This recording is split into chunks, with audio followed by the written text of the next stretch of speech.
Contame vamos a hablar de ciencia y vamos a hablar con uno de los referentes de la divulgación científica, porque muchas veces la ciencia parece como algo lejano, pero atraviesa nuestra vida cotidiana. Hoy en Contame desde casa, Diego Golombek.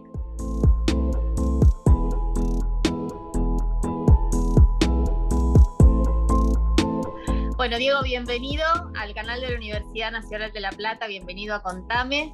Y lo primero, vengo pensando hace varios días en esta entrevista, y obviamente estuvimos mirando tus antecedentes, ¿cómo se llega a estudiar la cronobiología? Digo, sobre todo los que tenemos inclinación por las ciencias sociales, a veces vemos la ciencia, la biología como algo demasiado lejano, y no sé si es mi sensación, pero también muchas veces les pasa a los chicos, ¿no? A ver, en el principio fue el tiempo, ¿sí? La cierta fascinación por el tiempo, que no es solamente la cronobiología estudia el tiempo del lado de adentro, la física tal vez estudia el tiempo del lado de afuera, y las ciencias sociales el tiempo de las sociedades, así que está en todos lados esto de fascinarse con el tiempo, ¿sí? Así a lo Cortázar, digamos. Y a mí me vino por estudiar, justamente, por en algún momento durante la carrera, algún profe que habló de esto, de que hay tiempo del lado de adentro, que los seres vivos también manejan el tiempo, sincronizan el tiempo, controlan el tiempo, me fascinó como metáfora, y entonces me puse a estudiar ese tiempo del lado de adentro, ese reloj que le dice al cuerpo qué hora es. Ese reloj que le dice el tiempo que hora es, que no es para todos igual, pero sí se le parece. El reloj es especie específico, así que nuestro reloj humano es muy parecido, todos los humanos, todas las humanas, así como el reloj de los ratones o el reloj de las plantas es muy parecido por especie. Pero efectivamente, en humanos y humanas hay diferencias. Por un lado hay diferencias culturales. ¿Sí? Si estamos hablando del tiempo en el cual hacemos distintas cosas, está claro que las culturas son distintas. Hay culturas más mañaneras, culturas más noctámbulas, culturas que cambian muchísimo a lo largo del año, que son más estacionales. Pero además hay variaciones individuales. Hay personas que tienen ritmos biológicos diferentes a otras. De nuevo, hay una influencia importante de la cultura, pero esto se basa sobre una diferencia biológica.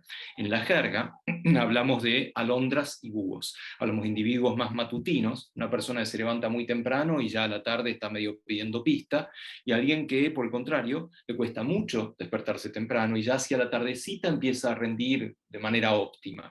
Esto, más allá de lo cultural, también tiene una base en el reloj biológico, y cuando es muy extremo, hasta es heredable. Hay familias de alondras o personas matutinas y familias de búhos.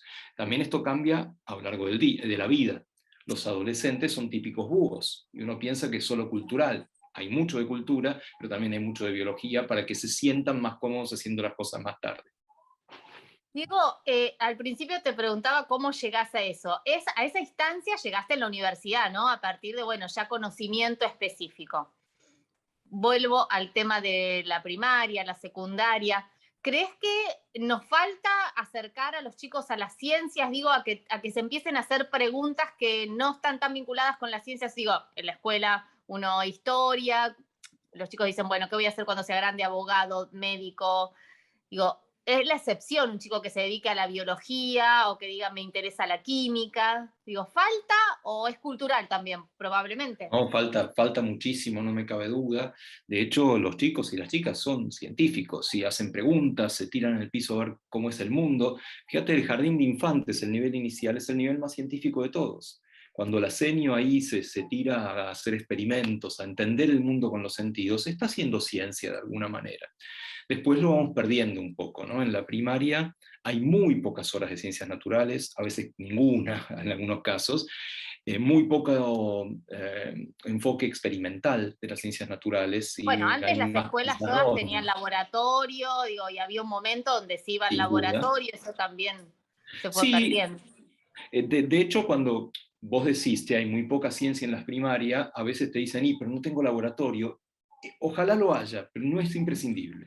Si vos podés Claro. hacer ciencia con las cosas que tenés a mano, bien cotidiana. Y después en la secundaria se compartimentaliza el conocimiento, en compartimentos muy estancos. Ahora tenés hora de física, hora de química, hora de biología, y no tienen nada que ver entre sí. y las ciencias Claro. naturales tienen todo que ver entre sí. Entonces, sí, efectivamente tenemos mucho que hacer por la enseñanza de las ciencias en todos los niveles. Una de las razones es tener más cientifiquitos y cientifiquitas, seguro. Pero además, no cabe duda de que entender el mundo científicamente, el pensar científicamente, el tener una cierta cultura científica, te hace mejor ciudadano, hasta mejor persona, y eso es lo que queremos. Ojalá unos cuantos terminen estudiando ciencias, pero aún si no lo hacen, tener una base más sólida de ciencias en la escuela les va a servir para todo. ¿Y vos crees que eso fue porque hubo un avance de las ciencias sociales por sobre otras ciencias? Digo, en cuanto a las horas, claramente hay más horas, sobre todo a medida que, como vos decís, digo, en primaria probablemente están equiparadas las horas de matemática y de lengua, y después eso se va como perdiendo a lo largo de la escolarización, ¿no? Salvo aquellos que tienen inquietudes muy. Digo, la distancia que tenemos con la matemática, en mi caso particular, pero creo que lo comparto con un montón de gente, es un abismo, es una lógica que uno no puede entender.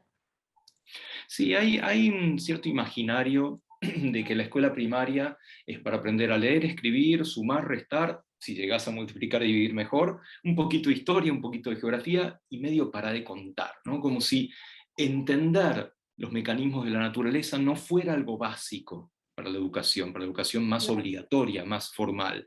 Y esto lo tendríamos que rever. No solamente esto, obviamente también incorporar nuevos contenidos. La verdad es que las ciencias de la computación, no programación solamente, sino el pensamiento computacional, también debiera estar presente desde muy temprano en la educación y no siempre lo está. Yo no sé si es porque las ciencias sociales ganaron el espacio. Efectivamente sí, la verdad es que los diarios están llenos de ciencias sociales, ¿no? Cuando uno analiza política, comunicación, economía, está presente y no hay tantas ciencias naturales. Pero me parece que es no darse cuenta de la importancia tremenda que tiene esto de mirar el mundo con ojos de científico. Me parece que es algo que debemos rever necesariamente y no separado del resto. Sería un grave error decir, bueno, ahora con todo por las ciencias naturales y separado de las sociales, separado de lengua, separado de matemática. No, por el contrario, cuanto más integrado esté, mejor. ¿Cómo crees que la pandemia, que se puede capitalizar la pandemia, digo, sobre todo en este tiempo que hemos visto de ensayos, de vacunas, digo, léxicos y cuestiones que para nosotros eran muy alejados? Digo, la verdad que la gente hoy te habla de las tres fases de una vacuna como algo extremadamente cotidiano y lo aprendimos en el último año. Es muy loco lo que ha pasado en muchos sentidos. Al principio, como bien decís, en el bar los muchachos hablando de ARN mensajero, es algo bastante extraño, y está bueno, la verdad está muy bien que sea así. También es cierto que es un momento único para la ciencia, ¿no? Porque tal vez es el único momento de la historia en el cual todos los científicos, todas las científicas del mundo estamos pensando en lo mismo, ¿no? Estamos pensando cómo desde Claro. nuestra disciplina podemos aportar a este tremendo despelote en el cual estamos metidos, incluso desde las ciencias sociales, ¿sí? Entonces ahí hay algo muy interesante, ponernos a prueba como científicos para ver cómo solucionamos este entuerto. Por otro lado, también es fascinante esto de que la gente como que fue a pedirle ayuda, una cierta esperanza a la ciencia.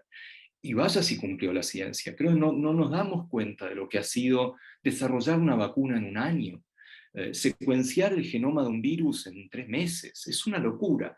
Pero hay algo más interesante todavía. Saquemos de lado a la cantidad de gansadas que se dicen, la fake news o lo que fuera. Vayamos solamente por la ciencia, ¿sí? Las respuestas científicas que hay a lo que nos está pasando.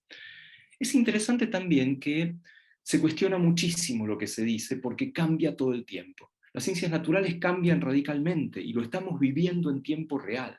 Por ahí decimos algo y unos meses más tarde viene una inmunóloga, viene un virólogo y te dice, ¿te acuerdas eso de te dije hace un tiempo? Bueno, ahora tenemos más evidencia y no es tan así. Ahora Claro, pensamos que es de esta manera. Y eso primero te dice, no, no, para. ¿Qué está diciendo? No te perdiste toda credibilidad, me claro. decías algo y ahora cambió. Pero al mismo tiempo es la gran oportunidad de contar que la ciencia funciona así. La ciencia funciona de a cachitos, va aumentando el conocimiento, va acumulando conocimiento y cada tanto algo cambia y tenés que decir, y sí, la pifié, estaba Ahora, equivocado. vos sos Y eso también nos debe divulgador. importar. Ahí falló la comunicación. Digo, por ejemplo, hace cuando empezaron a llegar las primeras vacunas, se decía que con una dosis alcanzaba, bueno, que generaba cierta inmunidad. Bueno, después aparecieron otras variantes del virus, entonces, bueno, ya se habla de la necesidad de dos. Entonces ya dicen, bueno, no, pero entonces, ¿qué pasó? Entonces ya se pone en cuestionamiento todo. Digo, probablemente falta eso, ¿no? Digo, aclararnos que esto es dinámico y que la ciencia es dinámica en la medida en que precisamente la situación va cambiando. Sí, que sin duda que hay problemas de comunicación y también nos pone a prueba para lo que es la comunicación de la ciencia, que hoy es más masiva que nunca y hay gente preparada para hacerlo. Si hay periodistas científicos, comunicadores científicos, no siempre los científicos somos los mejores y no siempre un comunicador que venga del mainstream, de la comunicación social en general, va a tener las mejores herramientas para contarlo. Pero estamos aprendiendo a hacerlo. Pero al mismo tiempo, es la gran oportunidad. Sí, efectivamente, yo te dije que con una dosis alcanzaba, con la cepa que conocíamos en ese momento. Ahora conocemos más, y te tengo que decir otra cosa. Te tengo que decir que no es así. A ver, el año pasado nos la pasábamos lavando la fruta, la verdura, pisando la bandina, ¿sí? Rociándonos de alcohol. Entrabas a un lugar y había un rociador de, ni Es siquiera sé si el cierto. alcohol. ¿Sí? Hoy sabemos que no es tan así. Sabemos que el contagio por contacto es mínimo, que el contagio es por aerosoles, con lo Exacto. cual el paradigma ahora es la ventilación, no rociarte tanto de alcohol. Está bien, hay que lavarse las manos y prevenir riesgos, pero ahora el paradigma, con evidencia científica, es que hay que ventilar permanentemente, y así de nuevo funciona la ciencia. Diego, ¿cómo ves la ciencia en Argentina? Viste que tenemos esa cosa como apesadumbrada, siempre somos los peores del mundo y la educación. Bueno, en el último tiempo, creo que en los últimos 20 días se habló mucho de la educación y como todos en algún momento estuvimos escolarizados, todos opinamos de la educación, ¿no? Porque en algún momento pasamos por la escuela. Digo, ¿qué te pasa cuando ves esas críticas tan profundas, a los chicos no saben nada? Hay de todo, me parece que es un mundo tremendamente heterogéneo. Efectivamente tenemos un problema con la comunicación, las evaluaciones estandarizadas no nos dan bien, particularmente en ciencias naturales. Más que un problema de excelencia, hay un problema de desigualdad, de inequidad. ¿Sí? Si vos ves la diferencia entre los pibes y las pibas que les va más o menos bien y lo que les va más o menos mal, es enorme. Y Y eso también te es cierto obliga, que hay chicos que van 4 horas a la escuela y otros chicos que y van otros, 8 y por tienen supuesto, inglés, robótica, o sea, es sin imposible duda, que sin tengan. duda. Sin duda, hay una desigualdad enorme, la pandemia la desnudó más que nadie, pero eso te obliga a cambiar tus ideas de políticas públicas. A ver, si estamos todos por acá en el medio, ¿qué haces? Una política de excelencia, vamos todos para arriba. ¿Sí? En Claro. cambio, si hay esta diferencia, vos lo que tienes que hacer es achicar esta diferencia, hacer que estos se vayan acercando a los que están más arriba, y eso son políticas diferentes. ¿Eso incluye la ciencia? Claro que sí. Eso en cuanto a la enseñanza de la ciencia. En cuanto al ejercicio de la ciencia, la verdad es que tenemos tanto escuelas como investigadores extraordinarios en todas las disciplinas.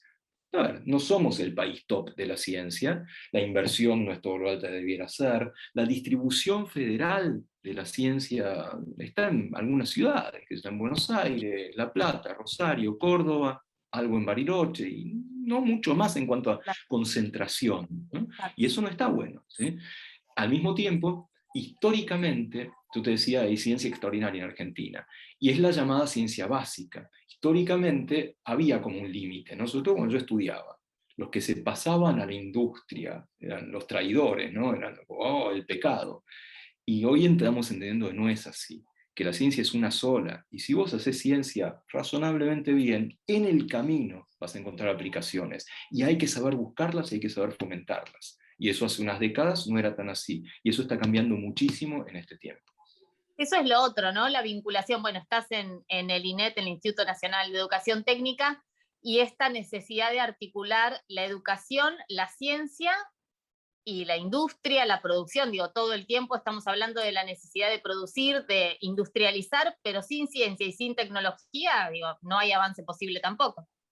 No, sin duda, y en el INET noto algo parecido a esto que te decía con la ciencia, esto de no mirar tanto afuera, ¿qué está pasando en mi localidad, en mi provincia, en mi entramado productivo? A ver, yo por ahí estoy formando, y lo tengo que hacer, en la escuela técnica, excelentes electricistas, plomeros, constructoras, lo que fuera, pero también por ahí la industria me está demandando otra cosa, me demanda Claro. técnicos en biotecnología, en ciencias de datos, y eso tenemos que mirarlo, así como desde la ciencia hay que mirar ese mundo, desde la escuela técnica también hay que mirarlo, y es lo que tratamos de hacer pandemia mediante. ¿Cómo recibiste el INET? Digo, porque bueno, sabemos que el macrismo fue, digo, sobre todo la mirada tan prejuiciosa y bueno, y sabemos que se redujo, claramente los números están, se redujo el presupuesto durante esos 4 años. Digo, ¿cómo recibiste y cuál es el proyecto? Sí, claramente hay un decaimiento presupuestario muy grande, de un 33% en la educación en general.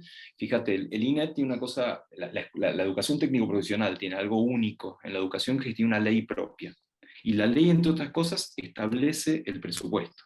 El presupuesto por ley tiene que ser el 0,2% de los gastos corrientes del presupuesto nacional. Fangote de plata, si realmente Claro. muchísima plata.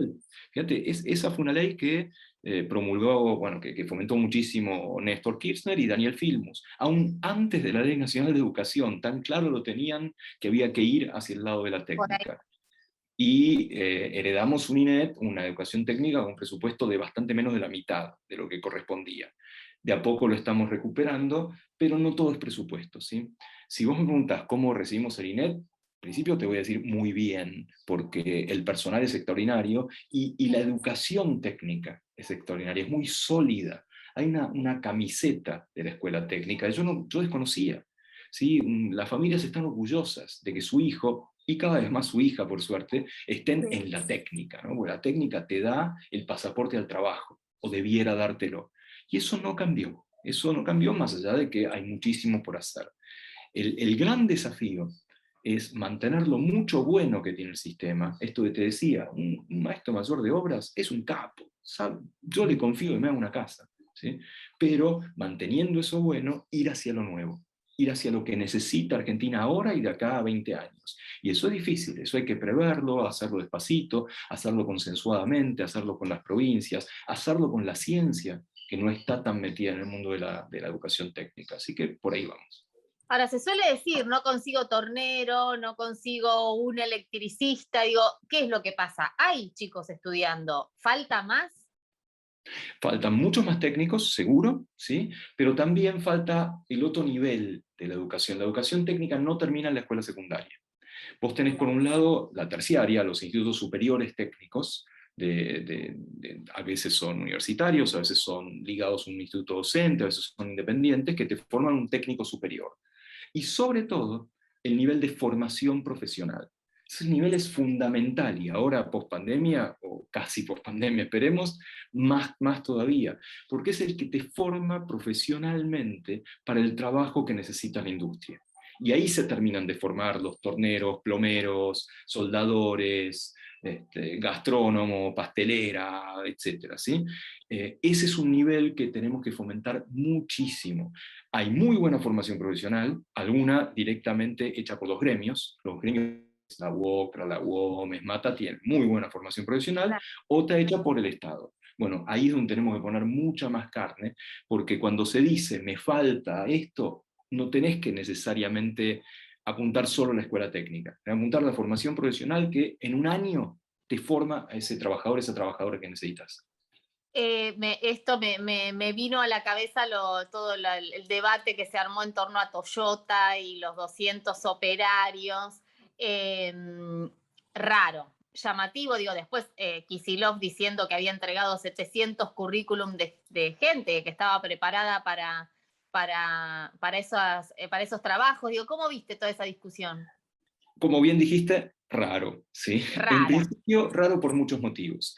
El CEO de Toyota, Daniel Herrero, es un tipo con el cual nosotros trabajamos, ¿sí? El INET trabaja con Toyota, Toyota hace prácticas profesionalizantes para estudiantes técnicos de la zona, o sea, hay mucha interacción con la industria automotriz y con Toyota en particular.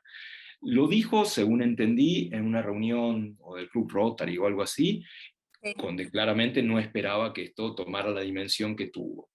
Y claramente no es así, ¿sí? Efectivamente vos tenés esos 200 y tenés muchísimos más. Lo que sí apunta, y esto es interesante, y lo estuvo diciendo alguna gente, Mariano Nardowski, hubo gente que tomó un poco algunos números y dijo, claro, el problema es que eh, somos un poco hijos de cierto éxito en localidades como Zárate, localidades muy industriales, donde hay una cierta movilidad ascendente en la población, porque un operario gana bien y su familia está mejor que hace unas décadas, ponele, ¿sí? Claro, Entonces, una lectura de este affair Toyota es que la movilidad ascendente hace que los pibes no quieran terminar la secundaria y meterse en la fábrica directamente, quieran ir a la universidad. Y está claro, buenísimo eso. está Es una buenísimo. gran noticia. Lo que no tenemos, y tenemos que fomentar mucho, es técnicos muy calificados, ¿sí? Que, bueno, que por ahí no tengan ganas de ir a la universidad, o en este momento las condiciones sociales no se lo permiten, o lo que fuera, y eso sí, vayan a este tipo de tareas, pero en forma calificada, no como mano de obra así del montón. Bueno, ahí hay una cosa más de clase social que se está poniendo en juego Claro. en todo este affair Toyota. Igual tenemos esos 200 currícula y muchísimos más. ¿Qué te piden en el interior? Porque en este caso hablamos de la provincia de Buenos Aires, de la industria automotriz, pero sabemos que hay economías regionales. Hay demandas de, miran, estamos necesitando, no sé, Sí, técnicos absolutamente. vitivinícolas. Y lo bien que hacen. Claro. Eh, Fíjate, una de las cosas que estamos haciendo, vos nos preguntabas un poco hacia dónde vamos con el INET y con el ministro, con Nicolás Trota, estamos creando algo que llamamos centros tecnológicos regionales. Llamamos C4 porque son centros para la industria 4.0, la industria más de automatización, la industria digital. Este año estamos creando 6 de esos centros Un en 6 montón. provincias. En Chaco, en San Juan, en Tucumán, en Santa Cruz y en Córdoba. Son los centros que creamos este año, pero todos mirando hacia la economía regional. Son centros Claro. que, por ejemplo, en Chaco van a tener que ver con la industria forestal, en San Juan con la energía solar, en Córdoba con telecomunicaciones y satélites, en Santa Cruz con minería sustentable, en Tucumán con alimentos. Y ahí queremos que se complemente la formación, que tanto estudiantes como trabajadores puedan tener esa formación de lo que necesita la provincia y necesita la región. Entonces, Ah, vamos a ver, es una apuesta grande, además una inversión enorme, ¿sí? Es una apuesta muy grande, esperemos que empiece a mover un poco el avispero de la educación al servicio de una economía regional. ¿hablamos de terciario o secundario? Terciario. No, estos son centros, eh, más allá del nivel, son centros integrados, Ah, donde bien. va a haber, en algunos casos, terciario, va a haber formación profesional, y los chicos y las chicas de la escuela secundaria van a poder ir a hacer sus prácticas profesionalizantes. Así que queremos que congregue todo y que además vaya a la industria y vayan los sindicatos. Es un poco un centro integrado, pero siempre mirando esa economía regional. Diego, tenemos claramente, bueno, vos hablabas hoy de las desigualdades, ¿no? Tenemos desigualdades muy profundas y, bueno, miramos el interior y veo el conurbano. ¿Qué es lo que falta en el conurbano? Digo, falta reforzar qué. A ver, esto no pasa por la enseñanza técnica particularmente, Claro, es algo histórico, ¿sí? Y es lo que pasa en toda gran ciudad que empieza a recibir un influjo de migración interna de distintas provincias, porque el campo se ha tecnificado, porque cambian las cuestiones económicas, y bueno, pasa muchas veces que en los cordones de las grandes ciudades, ¿sí? Terminan no habiendo las mejores condiciones para vivir o para trabajar. Esto es muy, muy profundo, a mí me escapa, yo no soy ningún experto, me escapa por todos lados, pero la educación tiene mucho que hacer. ¿Sí? Esto mismo que yo te decía, de formar a esos técnicos y técnicas capacitados, el conurbano es el lugar número uno, es el lugar más densamente poblado de Argentina, donde hay mayor inequidad social, por lo tanto, ahí tenemos que ir a formar a la gente, incluso como un camino de vida, ¿sí? Para los pibes que, eh, que están viendo un poco vulnerados ciertos derechos, o que no tienen tan claro, bueno, ¿qué hago con la escuela? Bueno, ofrecerles esa escuela, darles, por ejemplo, lo que se está haciendo ahora con las becas Progresar, es fundamental. enorme la cantidad de becas que se están dando para muchos niveles, incluyendo terciarios, universitarios, formación profesional, que se llaman Progresar Trabajo. Bueno, eso, dar esas oportunidades. La educación finalmente es ampliar derechos. ¿Sí? Parece rarísimo tener que estar diciendo esto en el siglo XXI, pero es nuestro rol. Nuestro rol es, primero, que se cumpla la ley. Y la ley es que la educación es obligatoria hasta terminar el secundario. Bueno, pero eso es un derecho que hay que hacerlo cumplir y hay que buscar todas las herramientas para que eso ocurra. ¿Te parece que se relativiza a veces el tema de cuando se habla de calidad educativa, se habla de si el chico comprende textos o no, si sabe o no de historia, y bueno, nunca se pone sobre la mesa esto que estamos hablando, ¿no? Las desigualdades tan profundas. Además, hablamos de desigualdades en chicos que viven en el mismo barrio y que tienen esa desigualdad cruzando la esquina. Sin duda, a ver, yo no pongo en tela de juicio la necesidad de la calidad. La verdad que eso no tenemos que comprometerlo nunca. Los pibes salgan excelentes lectores, comprensión de texto, que conozcan, que manejen matemática, al menos matemática cotidiana, que entiendan un poco la sociedad en la cual viven, que entiendan algo de ciencias naturales. Eso no hay que, está claro. Pero de ahí a caer en la trampa de la meritocracia simplona es un solo paso. ¿De qué meritocracia podemos hablar cuando el punto de base, el origen, es tan diferente? Entonces sí, a ver, y puedo hablar por mí, ¿sí? Mis viejos me bancaron toda la escuela y toda la carrera, ¿sí? Entonces, bueno, hice un montón de cosas. Para algunos pibes no es tan fácil y tuvieron que trabajar al mismo tiempo de la escuela, no llegaron a la universidad, etcétera. Con lo cual, el punto de partida hay que igualarlo antes de hablar de cualquier tipo de meritocracia. ¿Cómo imaginas estos 4 años? Bueno, no, ahora quedan 2 años de gestión de Alberto. Digo, ¿crees que la educación va a tener la centralidad que estamos observando? Vos hablabas de las becas Progresar, hablamos de las computadoras Juana Manso o Conectar Igualdad. Esto de tratar de ir ampliando el presupuesto, va por ahí la cosa. Sin duda, por ahí fíjate los dos ejemplos que diste. Son ejemplos que no son nuevos, no estamos inventándolos, estamos recuperando ciertos derechos, recuperando el derecho a tener una compu. Sí, así de fácil, ¿sí? El derecho a tener becas para poder estudiar con un pequeño incentivo, tampoco es tan tremendo, ¿sí? Entonces, bueno, sin duda que va por eso, y después ir a buscar nuevos derechos. Ahora, que yo hace 10 años no hablábamos tanto de políticas de género o de inclusión por género como se habla ahora, no había ESI, ¿sí? Nosotros también queremos avanzar mucho por la universalización de la educación en ciencias, estamos proponiendo ahora y se va a presentar muy pronto un nuevo plan de enseñanza de las ciencias para también llegar mucho más allá de lo que habíamos llegado, que era bastante, así que sí, sin duda va por ahí.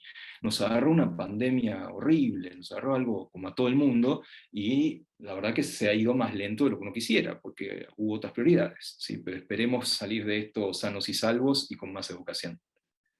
Diego, te agradecemos muchísimo. Estaríamos hablando porque nos interesa mucho también tu vida. Pero bueno, ya nos vamos a volver a encontrar también acá en el canal de la universidad, ¿sí? Claro que sí, pero muchísimas gracias. Muchísimas gracias a vos.